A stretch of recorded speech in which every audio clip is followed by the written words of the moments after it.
Yeribu my Ghana na chezo pimpano abomode etimi abo edwuma so ewom ye papa na ne obezo oba na yeto aba yin na MPP amanyuko no obaba be doma no na 2024 yeto aba yin no obaba be Ghana mampi na ndwuma pa no otimi eto aso ntie peje mu apɛ na jeze no nine no boy ye gwan apɛ obonzi team DMB no ebeba be trans na ya bomode na Dr. Bomias no eremeda ma adwuma de ne live on Sompa 93.1 Kumasi Sompa TV and afi no Sompa 90.7 and Kranza Sompa 98.9 no ewo sunyane and Atara 1 TV and so Accra ntimi pacho debia no no nine kokosi no nsia eyukwada nko ade a eha na ewo so tie na eboa na ne madeda ye pre timi ede ema 21st clinic semenka emfancho zebra na bra beje wa ya isa ya amankofo bibro mabra bono ne amanko ye ntimi afọmọ na afi no abokrokra azan buebusua etimane nyansa to anamone emboa na jaw na so na ne siatika ho nkomode 21st clinic nebere na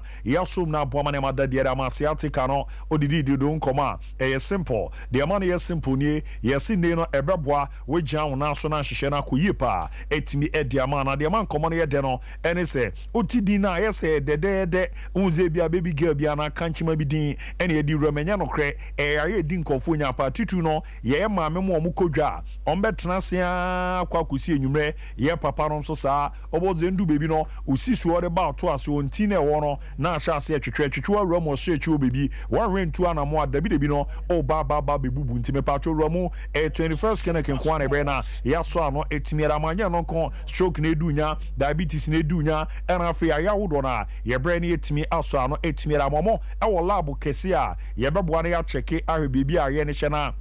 yetimi aso ano scan services no so no yetimi de ba se me haye me ya obehia scan a ombe no mabomode etimi de wawramo eno echi no omo ebomode a de Friday bia wapo adwuma no to form wona na kokoje massage na massage nchenchinenchi massage amu de your machines bi de ball ho na etwetwe ho ne sa ya na ede pa abozo wie no na ho esa no kama pa ni nyina no enhihye pa omo etimi de aba more than 15 branches Ghana bibia omo ebo adwuma Kumasi ehwa overseas junction omo bena free radio oboase court council court so court junction be nyomo Accra do me market tu nyomo sunyane Nkranza techiman bibia obenyomo 0249 311 0249 311 054 311 311 0540